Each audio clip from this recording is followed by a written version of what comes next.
வணக்கம். நான் தாமரை மனோ இல்லம். இன்றைக்கி நம்ம காஜி கட்லி பண்ணுறோம். அது எப்படி செய்யுதுன்னு பார்க்கலாம் வாங்க. நம்ம 2 கப்பு முந்திரி எடுத்துருக்கோம். அதெல்லாம் மிக்ஸி ஜாரில் போட்டு பொடி பண்ணிக்கலாம். பொடி பண்ணி வச்சுட்டு அதுக்கு 1 கப்பு சர்க்கரை எடுத்துருக்கோம்.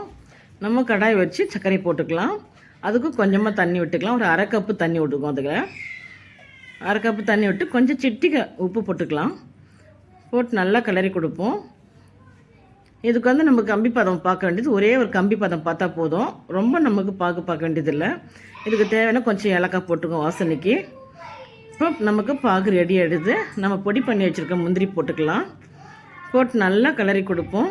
இது சிம்மில் தீ வச்சுக்கோங்க. சிம்மில் தீ வச்சு கிளறி கொடுக்கும்போது அதே மாதிரி கடாயும் நல்லா அடி கனமான கடாய் வைங்க. மெலிசான கடாய் வச்சு டக்குன்னு அடி பிடிச்சிடும். இப்போ இதுக்கு 2 ஸ்பூன் நெய் போட்டுக்கலாம். போட்டு நல்லா கிளறி கொடுப்போம்.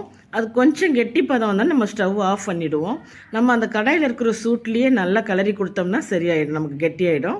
இப்போ நம்ம தட்டில் நெய் தடவி வச்சுட்டு கொஞ்சம் காத்தாரை வச்சுக்குவோம். காத்தாரை வச்சுட்டு நம்ம ஒரு கவரில் போட்டுக்கிட்டு நல்லா அப்படி நல்லா கோதுமை மாவு நம்ம இது பண்ணுற மாதிரி ரெடி பண்ணிவிட்டு இப்போ நம்ம சப்பாத்தி தரட்டுற கட்டையை வச்சு நம்ம லெவல் பண்ணிக்கலாம். லெவல் பண்ணி பீஸ் போட்டோம்னா சுவையான காஜு கட்லி நமக்கு ரெடி ஆகிடும். இந்த வீடியோ பிடிச்சிருந்தோன்னா நீங்கள் லைக் பண்ணுங்கள், ஷேர் பண்ணுங்கள், சப்ஸ்கிரைப் பண்ணுங்கள். தேங்க்யூ.